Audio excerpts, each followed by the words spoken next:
¡Acción! Bienvenidos al capítulo 48 de su no semanario favorito, casa de los comentarios y chistes malos, datos inútiles pero interesantes, y donde les contamos cómo otros negaron su propia naturaleza para que ustedes se sientan más cómodos con la suya. Los crononautas. Ese fue doble. Yo soy Don Nadie y en nombre del productor Ternera Jr. me complace presentarles un capítulo más que demuestra un principio básico de la historia humana. La religión está muy padre hasta que te evita ser tú mismo. Pero antes, les recuerdo que este programa es posible gracias a su contribución, ya sea compartiéndonos, hablando de nosotros y recomendando temas, personajes y lo que sea que les interese, que investiguemos y que no quieren leer en Reddit, Wikipedia o Quora. También, si se quieren no informar, los martes a las 9 p.m. estamos en nuestro canal de YouTube y hacemos los martes clasemedieros, en donde platicamos de noticias, damos recomendaciones, pero sobre todo sacamos toda la mugre y mierda que acumulamos en la semana. La asociación que les vamos a recomendar el día de hoy es Huellitas.limoneros, una asociación ubicada en el Estado de México, de donde es nuestro productor, y que se dedica, como muchas de las que platicamos por acá, a apoyar a perritos y animales domésticos en situación de calle. Vayan a @huellitas.limoneros, síganlos y echen mano. Recuerden, no tienen que adoptar. A veces con ayudar con las cuentas del doctor, ser hogar temporal o incluso compartir en sus redes sociales es más que suficiente. Sobre cómo armamos este capítulo, acá les hacemos un resumen de los libros y artículos que utilizamos para contar esta historia. El primero es un libro llamado La extraordinaria vida de Little Richard de Mark Ribowski. El segundo es un libro sobre su disco Aquí está Little Richard, que fue escrito por Jordan Bassett. El tercero es un libro corto de nombre Little Richard, una vida principio a fin, de la colección Biografías sobre músicos, que tiene, se las recomiendo mucho, está gratuita en Amazon y tiene muchas biografías. No sustituye el ver este maravilloso programa, pero les puede dar una idea. La siguiente es un artículo que se publicó en el sitio The Vulture de The New Yorker llamado 14 historias escandalosas de Little Richard, escrito por Dan Bradley. Y finalmente un artículo de The Wire llamado Artistas Queer de 1950 que inspiraron a Little Richard, de Ben Saunders. Así que prepárense, abran el joyero, llenen sus dedos de anillos, saquen el aerosol, el traje de lentejuela y los zapatos de charol, porque se acerca la historia del arquitecto del rock and roll, la persona responsable de la popularización del tutti frutti y la extravagancia en el pop. Nos referimos a Richard Wayne Penniman, mejor conocido como Little Richard. Esto es el Crononautas 48 y comenzamos.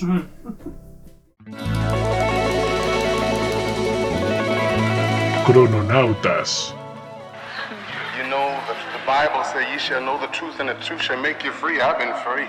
You've been an honest man. I've been an honest man. Been broke but honest.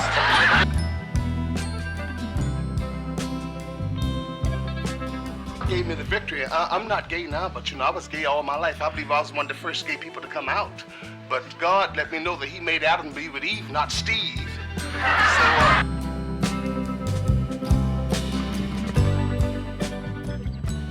I want to thank you all for listening to me, because what I'm telling you is the truth.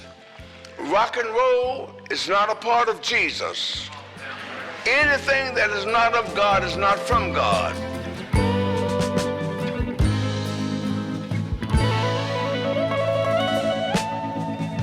Hoy, Little Richard.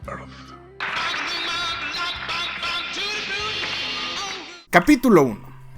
Pequeño desde la cuna. Ricardo, como le llamaremos de ahora en adelante, pero que también fue el nombre que le quisieron poner sus papás, hasta que el empleado o empleada del hospital entendió Richard, o Ricard, o Rich, y así lo registró. Es decir, sus papás querían que se llamara Ricardo, pero el empleado del hospital dijo: me vale verga. Ricardo nació el 5 de diciembre de 1932 en Macon, Georgia, en Estados Unidos, siendo el tercer hijo de 12 del matrimonio entre Liva May y Charles Pennington. Su padre era un personaje curioso, y en él tal vez podemos encontrar la raíz de la dualidad que caracterizó a Ricardo durante toda su vida. Verán, Charles fue desde niño un trabajador de la construcción que aprendió a hacer ladrillos y otras bases para la construcción de casas, pero que tenía dos pasiones que parecían contradictorias cuando fue adulto. Curiosamente también se complementaban: la religión y el alcohol. Charles fue ministro toda su vida. Perteneció a la iglesia bautista, metodista y pentecostal. Las últimas, aquellas donde la música, los cantos y las alabanzas tienen un rol central y en donde el pequeño Ricardo podría haber escuchado desde muy pequeño la música que lo impactó en sus primeros años. La cosa es que mientras el domingo era el día de Dios,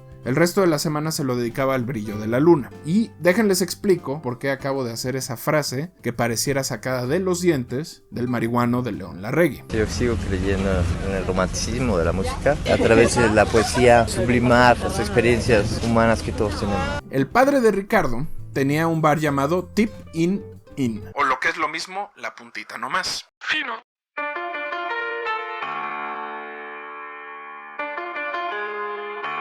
Ese bar era conocido en todo Macon por su buen ambiente, la música, el baile, pero sobre todo por el moonshine o brillo de luna que se preparaba ahí adentro. Y como ya lo olieron, como cuando huelen a esa persona que llega tarde a trabajar el viernes, se acerca un oloroso, terroso y fermentado dato cronológico, patrocinado por el Tonayán, que no sé por qué se ha negado a patrocinarnos y prácticamente él es el culpable de mi notable problema para hablar y de mis intereses poco castos.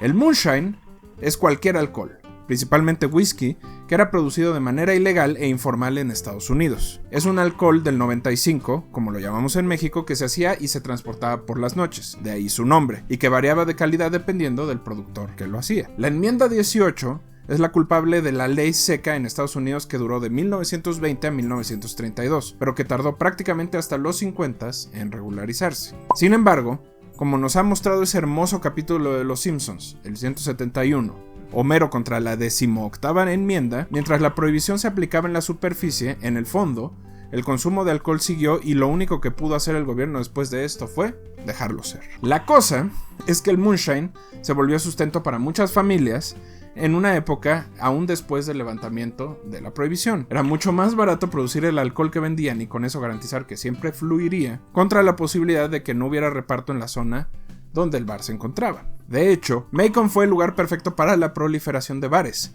ya sea por su población mayoritariamente obrera o porque era y es un centro de trabajo secundario en donde la gente vivía y se encontraba en espacios de relajación. Y obviamente la familia de Ricardo era muestra de ello. Sobre su niñez hay muchas historias que se perdieron dependiendo de la época en la que le preguntaron. Si le preguntaban en lo que llamaremos los años de abstención, casi todas las referencias son positivas. Mucho tiempo en la escuela, en la iglesia, mucho juego con sus hermanos y mucha música. Si se le pregunta en aquella época donde él mismo decía que le deberían de llamar Little Cocaine, la cosa cambia.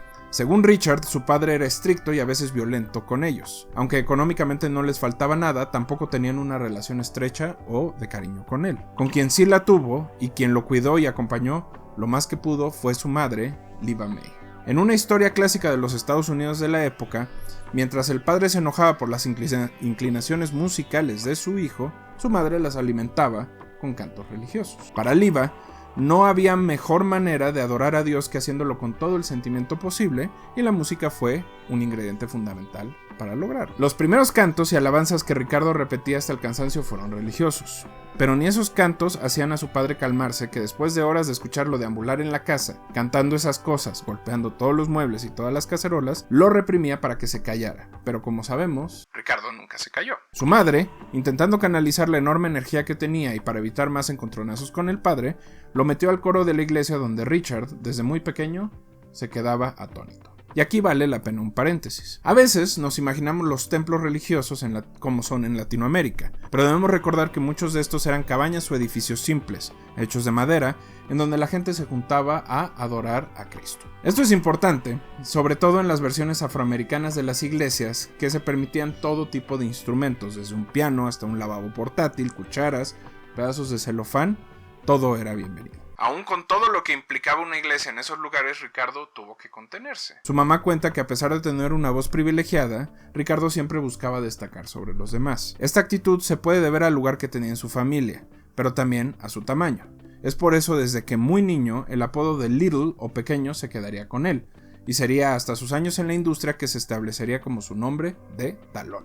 Pero antes de entrarle a su vida musical, hay otra historia que no se debe dejar de lado. Para los que vivimos de este lado del tiempo, Little Richard siempre fue una imagen flamboyante. Esto quiere decir que antes que Elton John o el mismísimo Divo de Juárez, Juan Gabriel, Ricardo optó por un vestuario que lo hiciera destacar del resto de los artistas de su época. Esta exploración se puede rastrear hasta cuando era muy pequeño, cuando tomaba ropa de su padre, su madre, sus hermanos y hermanas y los hacía combinar. Para él, su definición genérica era meramente indicativa.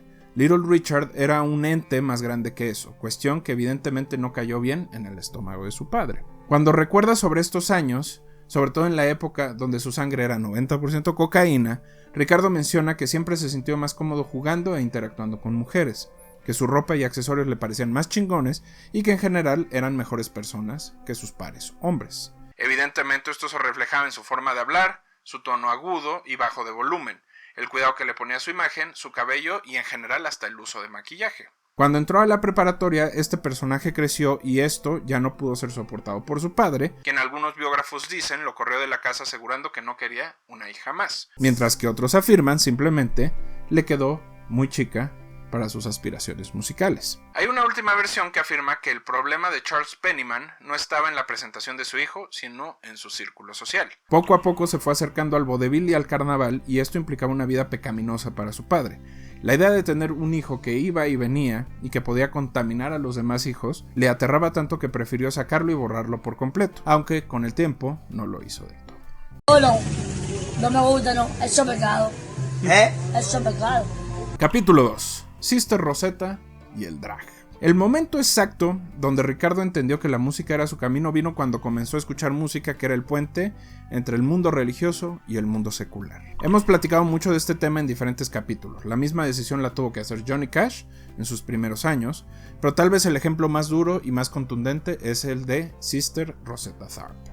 Como saben, en este honorable repositorio de datos inestructurados somos aficionados a la hermana y creemos fervientemente que es gracias a ella que personajes como Elvis llegaron a donde llegaron. Pero una conexión directa que les estábamos guardando es la de Little Richard, así que por favor tomen unos minutos de su vida y vuelvan a escuchar nuestro capítulo 18, El vuelo de la hermana Tharpe, que tiene muy pocas vistas y muy pocas oídas, así que no mamen, vayan a escucharlo. La conexión es contada de diferentes maneras, pero tiene dos puntos en común. El primero, Little Richard era muy fan de Tharpe, quien por ahí de 1947 se encontraba en uno de sus puntos más altos y de popularidad. Para Ricardo, la energía, el tipo de música y la combinación de cantos sacros y esa música que se sentía hasta la espina eran la clave. No muchos lo estaban haciendo y a él y a ella le salía natural. El segundo tenía con un plan. Richard tendría que mostrarle a Rosetta su talento, fuera como fuera. Así que además de ganar unos cuantos centavos se puso a vender refrescos afuera del auditorio de Macon. En una de esas noches, finalmente, la conoció. Astuto como siempre fue, buscó el espacio en donde Rosetta entraría al recinto y esperó. Cuando la vio le cantó Two Little Fishes and Five Loaves of Bread, que son 2 pequeños pescados y 5 hogazas de pan, una canción que ella misma había grabado unos cuantos años antes para Decca. La interpretación hizo que Tharpe se detuviera y lo escuchara.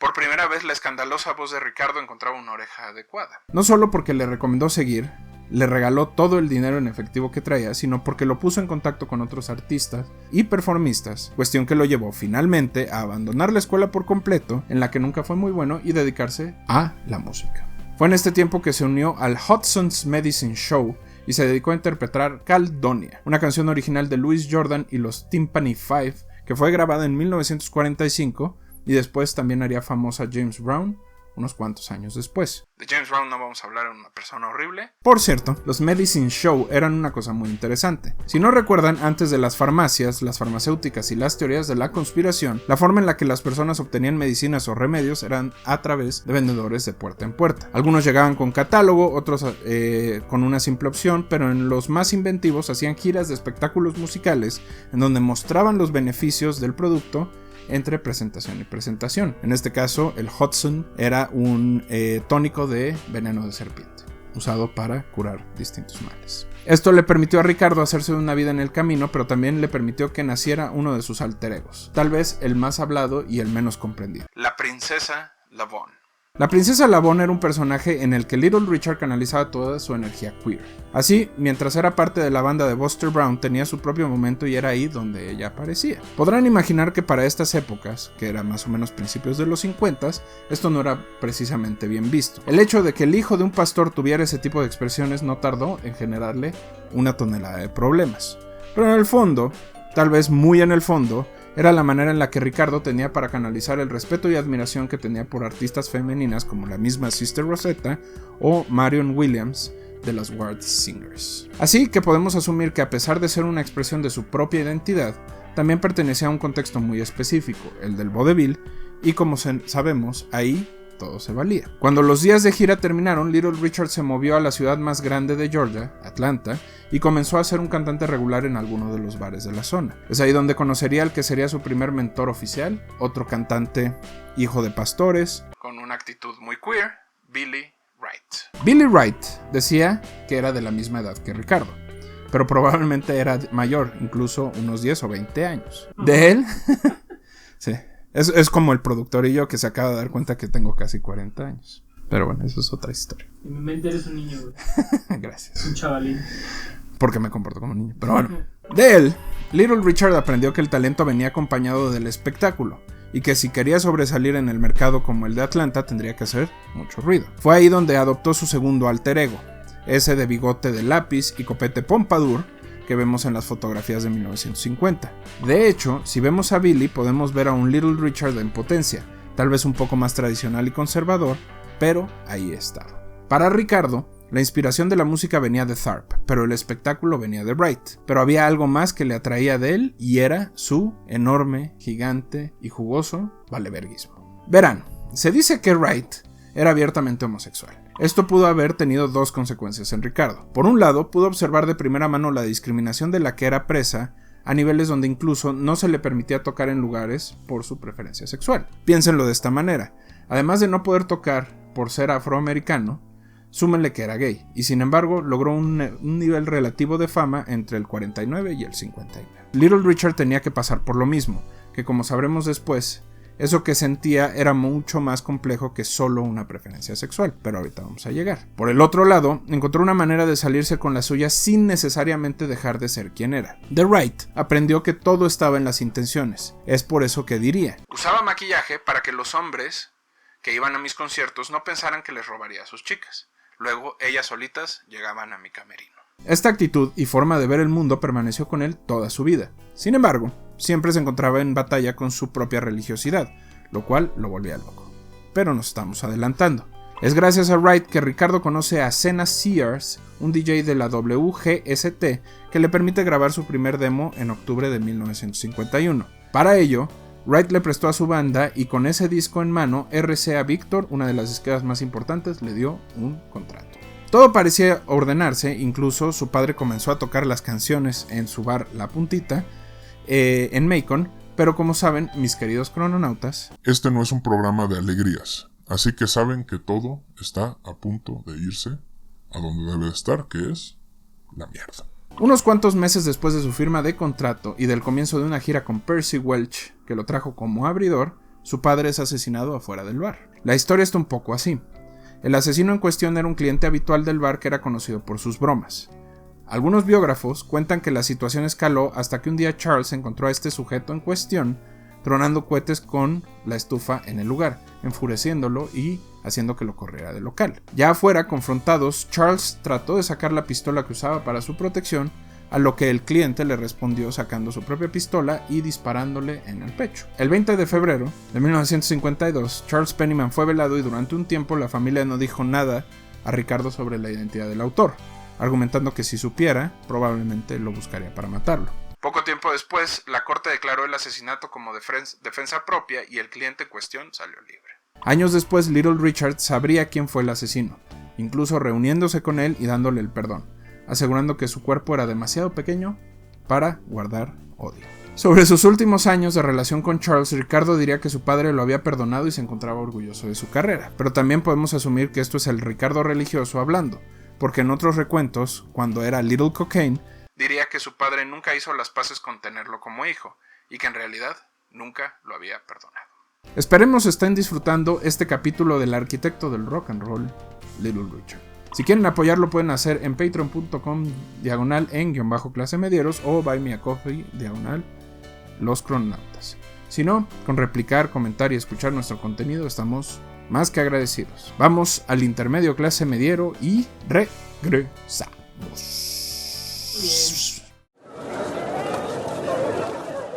Intermedio clase mediero.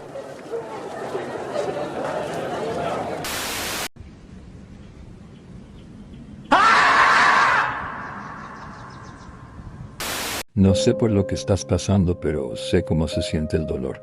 Sé lo abrumadora que puede ser la vida y lo difícil que es seguirle el paso. Pero no hay razón para que te castigues de esa manera. Y sé que no es nada fácil entender eso cuando tu mente te dice que eres insuficiente, que no mereces amor, y ese miedo en el pecho se vuelve tan inmenso que parece incontrolable. Pero eso no es cierto. Porque eres una persona valiosa, amable, que simplemente está tratando de mejorar, aún con todas sus heridas. Y aunque no lo creas, hay mucha gente a tu lado que te nota y está orgullosa de ti. Nunca subestimes la relevancia de tu existencia en este mundo.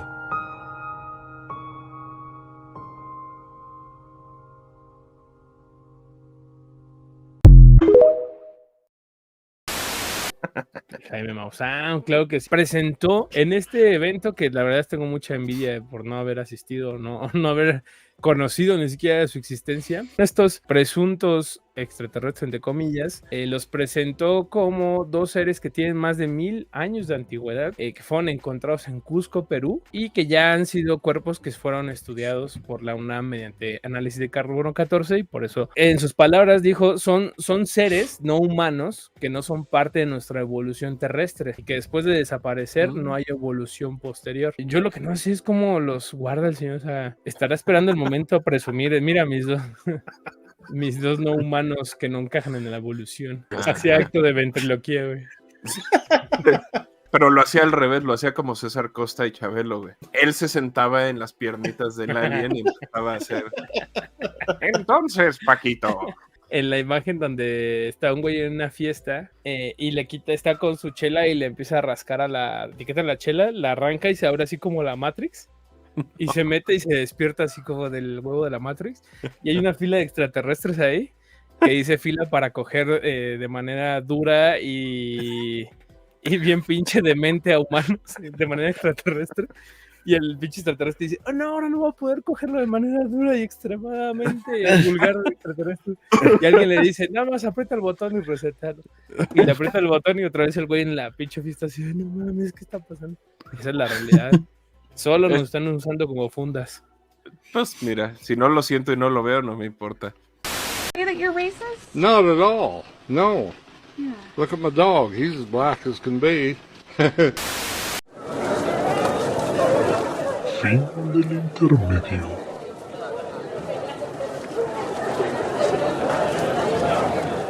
Gracias por seguir con nosotros. Capítulo 3. De Macon a Tutti Frutti. A diferencia de otros personajes que tuvieron un camino similar, Little Richard no fue automáticamente adoptado por el mercado musical. De hecho, fue un gusto adquirido. Hay quienes dirían que era porque estaba adelantado a su tiempo. Otros porque era algo completamente nuevo en un contexto completamente conservador. Una persona con rasgos no binarios que además le gustaba opacar a los demás. También era muy malo haciendo grupo y haciendo amistades. Hay muy pocas que le conocemos. El punto es que después de varias grabaciones y conciertos, Little Richard se encontró sin un centavo y con pocas posibilidades de ganar más. Así que lavar trastes en una estación de camión se volvió su presente. Imagínense haber grabado discos, haber salido de gira y que no haya pasado nada. Tener que regresar a lavar trastes. Oh, pobrecito.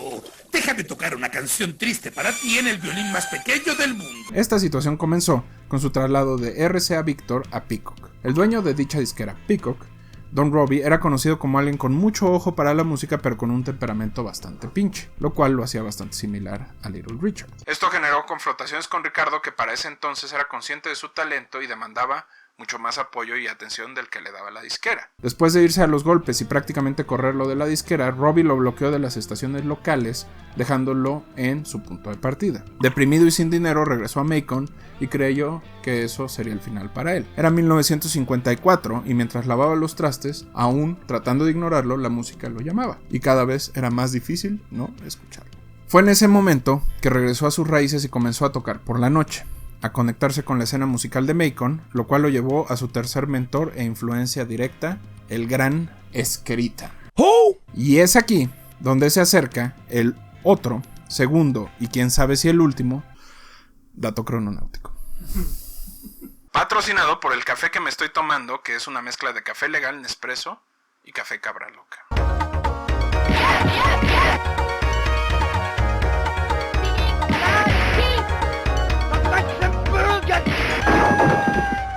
El Huracán Esquerita era otro cantante abiertamente queer que Ricardo conoció en la estación de tren en donde trabajaba en Macon, Georgia. Un día lo llevó a su casa y SQ Reader, su verdadero nombre, le tocó una versión de One Mint Julep de The Colders. Lo que ese día vio terminó por redondear su estilo, la forma en la que golpeaba las teclas, modulaba la voz e incluso cómo operaba su falseto. Esquerita no grabaría nada hasta 1958 y lo haría con su banda The Bula, pero su aportación al personaje de Richard, que fue unos 5 años antes, fue fundamental y durante toda su vida. Ricardo trató de darle un lugar en la historia a partir de todas sus narraciones. Por cierto, eso no hizo que Esquerita no muriera en las peores condiciones, limpiando parabrisas en Harlem y por complicaciones causadas por el VIH en 1986. Por cierto, Esquerita parece lo que sería una mezcla de Ray Charles y el mismo Little Richard si este hubiera sido hecho por inteligencia artificial. Y aquí les van a poner la foto. Little Richard tenía sus 3 polos: la música de Rosetta, la apariencia de Wright y el espectáculo de Esquerita, y su personaje estaba completamente formado. ¿Qué le faltaba? Tener un éxito y alguien que le ayudara a producirlo. Es en ese entonces que funda The Offsetters, que como su nombre lo indica fueron creados para decepcionar al público. Durante esas épocas de bares locales, restaurantes y otros locales pequeños conoce a la gente de Specialty Records. Art Rupe, dueño de la disquera, conocía a Little Richard por lo que otros artistas hablaban de él, pero no fue hasta que escuchó el demo de Tutti Frutti que entendió a lo que se referían. Una canción con un innuendo bastante claro hacia el sexo anal y que hablaba metafóricamente de cómo hacerlo, tenía la energía y potencial suficiente. Solo necesitaba 2 cosas: liberarlo de su contrato con Peacock y ponerlo con un buen productor. Fue ahí donde comenzó a trabajar con Bumps Blackwell, que no solo lo ayudó a definir su estilo, sino potenciarlo y reproducirlo en otra de sus canciones más célebres, Long Tall Sally, que también es una canción sobre relaciones homoeróticas. Sobre el contrato, Rupe lo compró de Peacock en un momento donde Don Roby estaba pasando por un mal momento económico y todo se alineó para Little Richard. Y es aquí donde, además del éxito, comenzó a influir en otros artistas, como uno de los favoritos del productor, Paul McCartney, y Mick Jagger. Al respecto, Maca diría: era mi ídolo. La primera canción que canté en vivo fue Long Tall Sally, en un campamento de talento. Me encantaba su voz y siempre quise cantar como él. Todo fue su culpa en realidad. Así que, mi querido productor, si quiere echarle la culpa a alguien de los Beatles, Little Richard puede ser uno de ellos. Maldita sea, me estaba cayendo bien y... Pero aún a pesar del éxito, Ricardo todavía se encontraba en un punto de contención. No consumía alcohol ni drogas. Rara vez se le veía en fiestas y cuando se le veía era porque la disquera lo obligaba. Así que él se sentaba en una esquina y se ponía a leer la Biblia mientras todo pasaba a su alrededor. Aunque esto último puede ser una exageración, sí está confirmado que en dichas fiestas, mientras otros músicos buscaban de todo, él simplemente se dedicaba a hablar de Dios, o por lo menos hablaba de Dios mientras estaba vestido. Ya estamos en el capítulo 3 y para nadie es sorpresa que a pesar de que Little Richard tiene muchos registros sobre su vida, nadie tiene la más puta idea de quién era. Así que lo que sigue es solo parte de lo mismo. Una suposición. Así que floten con ello.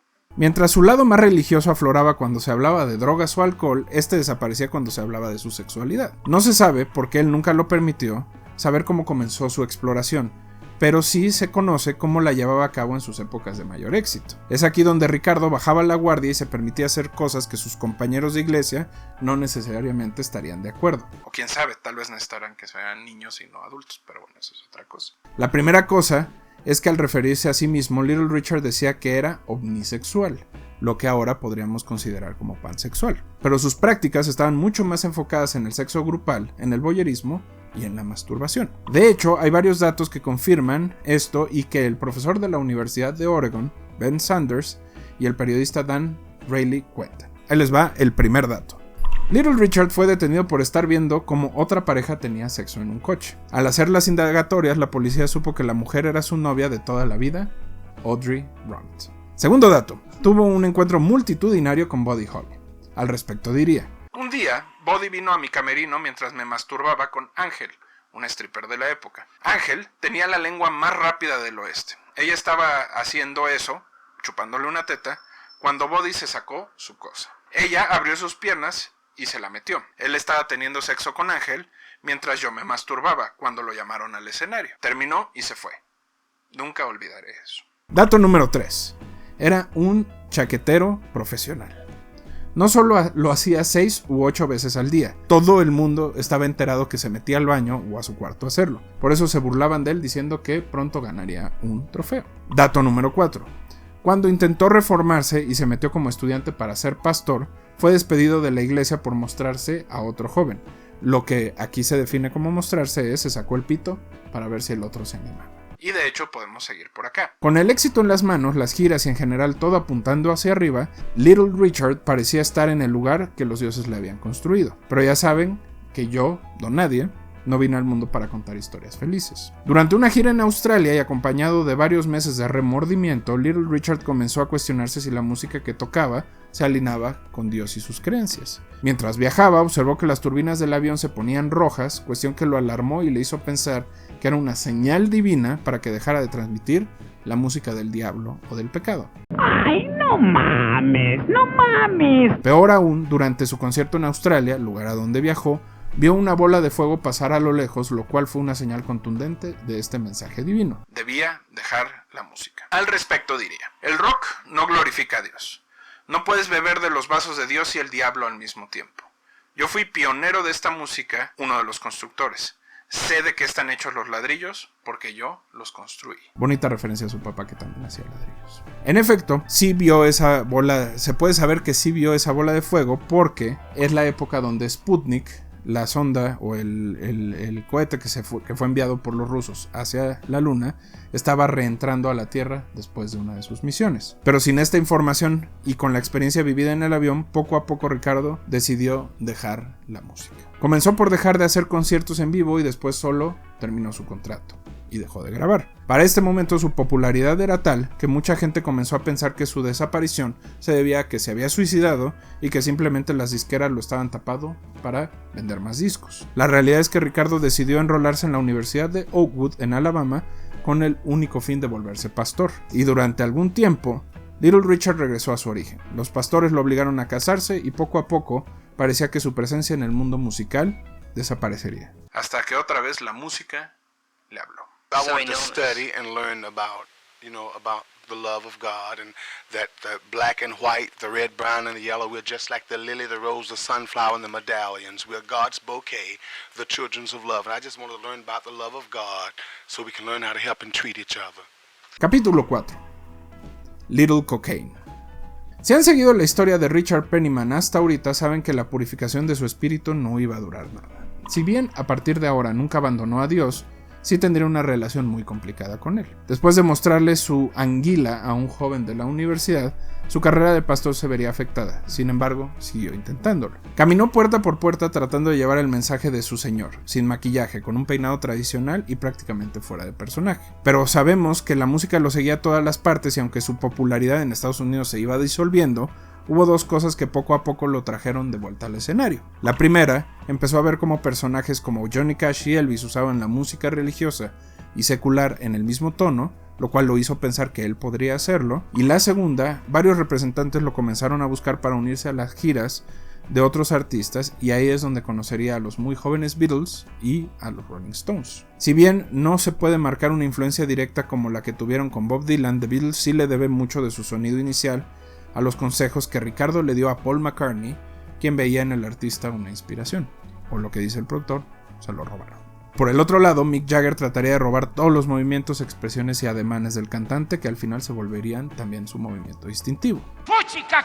Así, inmerso en Inglaterra, el promotor Don Arden decide darle un show solo. Al principio, Little Richard empezó a cantar su catálogo gospel, su catálogo religioso, mientras la gente sorprendida lo miraba y lo abucheaba. Después de varias canciones y de ver del aburrimiento que la gente tenía, Ricardo se quitó la túnica que traía y reveló el traje de brillantes con el que comenzó a golpear el piano y regresar a sus orígenes. Esta acción se volvió legendaria y las siguientes fechas se agotaron. Pero faltaba regresar a Estados Unidos y ver si su posible regreso triunfal lo llevaría otra vez al número 1. Con la fama que lo precedía, Ricardo se dedicó a armar una banda en la que incluyó a Billy Preston y un guitarrista que comenzaba a hacer ruido en Estados Unidos de nombre James Hendrix. Aunque esto podría sonar como un supergrupo ahora, en aquella época eran 2 músicos de sesión cediendo su talento a uno más grande, o por lo menos eso pensaba Little Richard. Mientras grababan What You Got en 1965, Hendrix se cansó del dominio y los rants de Ricardo y se despidió inmediatamente del grupo. Billy Preston, sin embargo, quedaría por un tiempo con él y lo acompañaría en sus años de Atlantic Records. De hecho, hay 2 versiones sobre la salida de Jimi Hendrix. Uno dice que él renunció y la otra dice que lo corrieron. La más probable es que lo hayan corrido. Esta fue la época del nacimiento de otro personaje dentro de Little Richard. Little Cocaine, o la pequeña cocaína. Sobre su consumo y adicción se habla mucho de forma modular, es decir, se habla de esta etapa en donde gastaba cerca de $1,000 diarios en cocaína y heroína, pero en realidad Richard tuvo siempre una personalidad bastante adictiva. Si no era el sexo en grupo, era la religión o la música, pero él siempre trataba de destruir todo lo que se encontraba. Como era de esperarse, se hundió rápidamente y esto trajo consecuencias. Primero, perdió la energía y el filo que lo caracterizaban. Luego, simplemente dejó de poder tocar en vivo. Su regreso, anticipado y anunciado, era oficialmente un fracaso.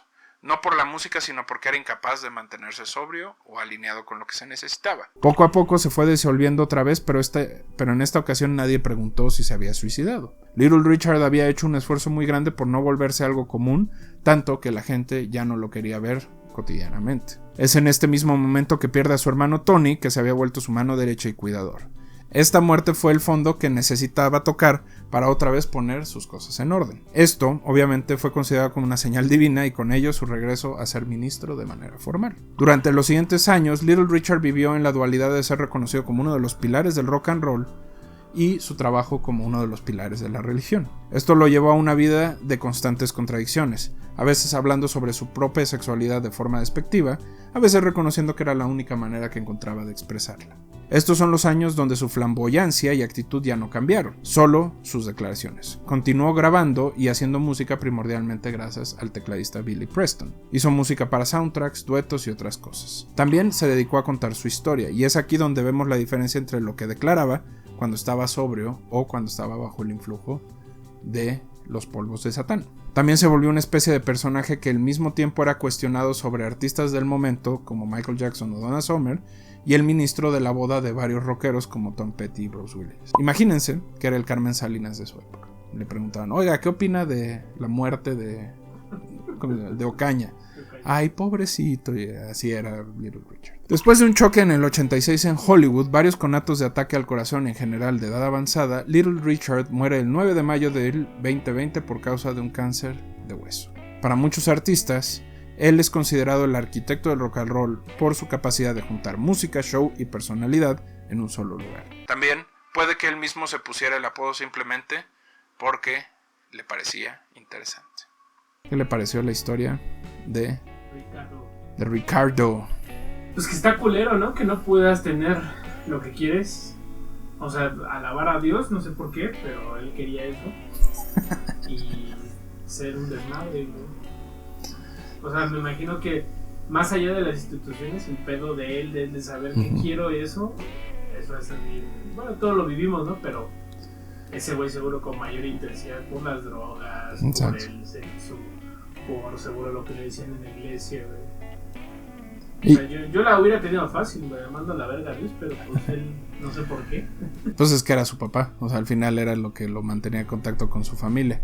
Pero lo que está interesante es como también, como no había categorías para entender su propia forma de ver el mundo, lo único que le ayudaba era la religión, porque le daba ese espacio cuadrado donde él podía decir, aquí estoy, este es mi lugar. y no había una categoría para entender la omnisexualidad o la pansexualidad o la masturbasexualidad, lo que sea. ¡Ay, güey! Esperemos les haya gustado la historia de Richard Penniman y la construcción del rock gringo. Recuerden escribirnos con sus comentarios, recomendaciones y sobre todo con ideas de quién quieren que cubramos. Los queremos. Crononautas. Nombre es Optimus Prime.